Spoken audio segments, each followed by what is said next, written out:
வாழ்வில் ஏற்படும் போராட்டங்களை வெல்ல ஒருவன் தன்னை தயார்படுத்தாவிடில், தன்னுடைய பலத்தின் மீதே ஒருவனுக்கு நம்பிக்கை ஏற்படாவிடில், அவன் நற்குணங்களை விடுத்து துர்க்குணங்களை தனதாக்குவான்.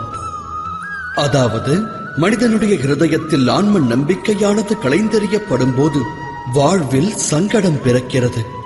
ஏனெனில் ஆன்ம நம்பிக்கை நல் வழியை காண்பிப்பதாகும். ஆன்ம நம்பிக்கை என்பது யாது?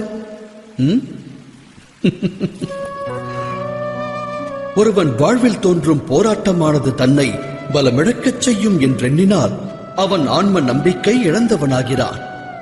அவன் அப்போராட்ட களத்திலிருந்து விடுபடுவதற்கு பதிலாக அதில் மூழ்குவதற்கு உபாயம் தேடுவான்.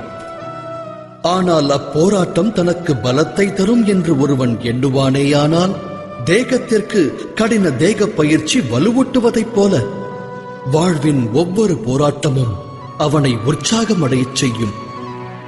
அவ்வகையில் ஆன்ம நம்பிக்கை என்பது வேறொன்றுமல்ல, நம் மனதின் நிலையே ஆகும்.